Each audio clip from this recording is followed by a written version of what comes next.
అష్టాదశ శక్తిపీఠాల్లో సతీదేవి కుడి చేతి వేళ్లు ఇక్కడ బడి శక్తిపీఠంగా మారింది ఈ ప్రదేశం.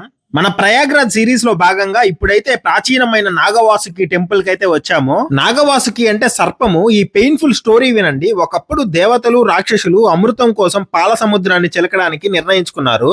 మందార పర్వతాన్ని కవ్వంగా వాసుకి అనే మహాసర్పరాజుని తాడుగా ఉపయోగించారు. వాసుకి శరీరాన్ని పర్వతం చుట్టూ చుట్టారు. దేవతలు ఒకవైపు, రాక్షసులు మరోవైపు లాగడం వల్ల వాసుకి అపారమైన బాధను అనుభవించాడు. అతను తన శరీరాన్ని బలి ఇచ్చి మరీ చిలకడానికి సహకరించాడంట. ఈ మదనం వల్ల అమృతం, ఇతర దివ్య వస్తువులు ఉద్భవించాయి. అలా చిలకడం పూర్తయ్యాక దెబ్బలతో ఉన్న వాసుకి ప్రయాగ్రాజులో ఈ ప్రదేశంలో రెస్ట్ తీసుకున్నాడంట.